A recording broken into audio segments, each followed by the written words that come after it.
Right, just going to show you quick holes to fill. So these have come, these are screw-in fittings for that you've then put a screw in to hold your pictures up. We've unscrewed the fitting and it leaves a hole that's fairly large. So 2 ways to do this. These are just various tools of plastering knives that get used at various times, bigger, really big stuff. These big Ds, 6-inch Ds, get used on a regular basis, 150mm. They're also good for carrying plaster for when you're using your 3-inch knives or 75mm knives. We've got some stuff here we bought in from England. They're flexi filling knives, but they're not stainless steel, so they will rust if you don't look after them properly. Do you get those at Bunnings? No, these things, sort of stuff here, you'll get at Bunnings.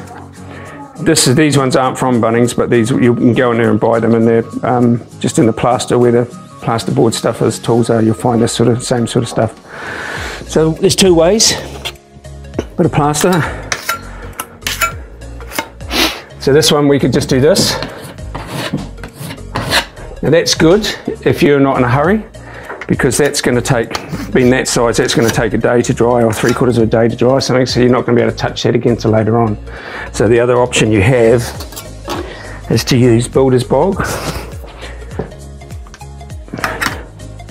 Something along this line, the Sally ones, or there's other versions of the same, and just mix them up. It's a 2-pack system that requires you to mix.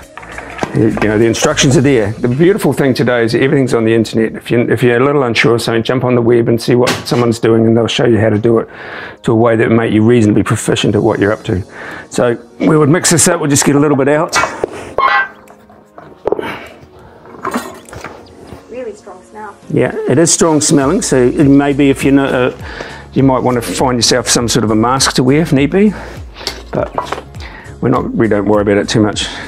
Using it for too long. Little bit of filler in it, the hardener.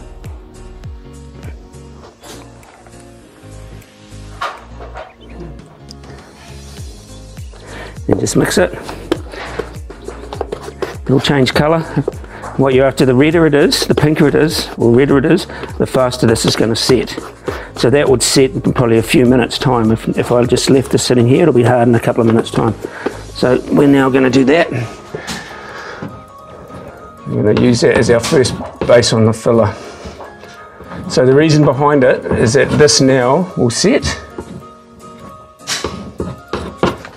I'm going to do another one in behind here because I have it going.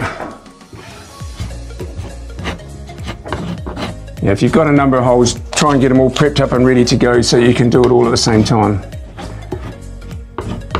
Because the filler will go hard fairly quick. So the aim for that now is once that's hardened off, then we can use the white filler back on it again. But that'll take a couple of minutes to set, so we'll come back to this in a few minutes time. Alright, so it's been about 3 minutes, 2 or 3 minutes. This is the first one I did, 2 or 3 minutes. Obviously that's still pretty soft. It's not going to dry today probably, but anyway. Whereas this one, this is the bog, the Builder's Bog, it's hard as. So now we're going to skim it. And here's the real cheat. We use hot air guns. You can use a hair dryer, does the same job. If you're using a hot air gun, remember they run up to about 600 degrees. They will melt paint and make things really burn fast. They also get exceptionally hot, so once you've used them, try not to grab the top. You won't have any hands left, pretty much so. And try to run through an RCD. Keep yourself a little bit safe while you're doing this. Just come back tomorrow. Right,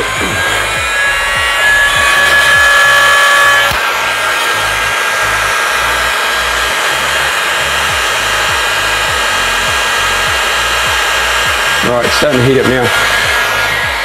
So we're up at about 70 degrees, but this is going to heat up to around 620 degrees, I think, on this one today. Keep it back, keep something like a foot, 300mm at least, something like that. You can see it's changing colour as it dries, so it goes from the brownish colour to white.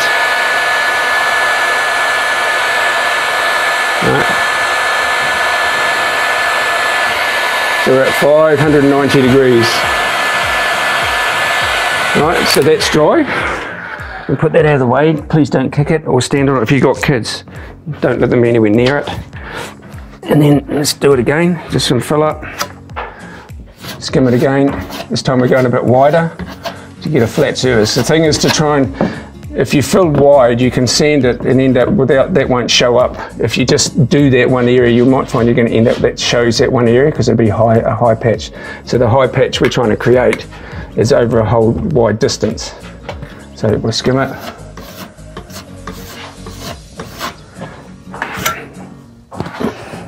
Grab the gun again.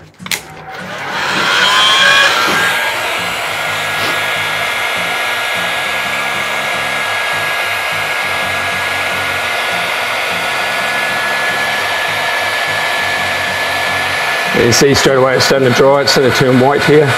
That's where it's a bit thinner. Like I say, keep it back.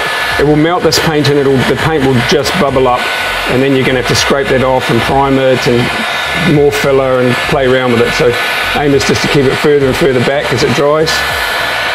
So most of that's dry. It's a little bit wet in here because it's still a bit dark. So what you're looking is for the colour change as it goes from the wet to dry.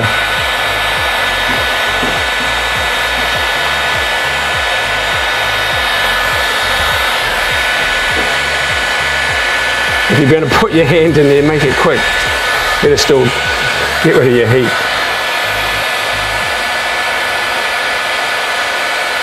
Right. So now we're dry, so we're now talking a couple of minutes and we've actually, you know, we're still looking at this one. That started to dry on the outside edges, but the internal is not going to dry and it won't for a long time because it's such a big piece. It was here in a couple of minutes work and we're just about done.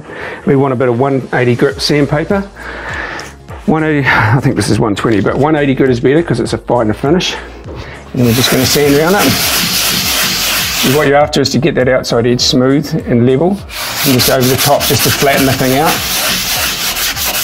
Now when I paint that wall, there is a slight rise in it, but because it's over such a wide piece of the wall, that will not show up at all. That'll just disappear into the wall, you won't see it again. So a bit of jibboard primer, jib rock primer, wallboard primer of some form and description, or just even an undercoat, and then you can paint that wall away you go. All right, easy. Right, so with the plastering, there are two types of plaster. There's actually a million manufacturers, but these are, and we're not really that fussed on what manufacturer you're going to use. There's stuff that's a dry powder, you mix with a bit of water, and that then you put it in your holes, that'll dry. Some of it, you know, this one's 20 minutes set, sometimes it's 40 minutes, 60 minutes set, whatever. Oh, this one, for what we're doing on this sort of work, this is a multi-purpose. Not so worried about the brand, but what you're after is a multi-purpose. It's designed to be the first coat and second coat and last coat. Whereas this is first coat only, and you need to get some sort of finish coat over the top that's easy to sand. So there's many manufacturers, but these are the simplest ones, and these pre-mix multi-purpose ones are normally very soft and much easier to sand and easier to dry when you're using the hot air gun. So yeah, that's just an idea on fillers.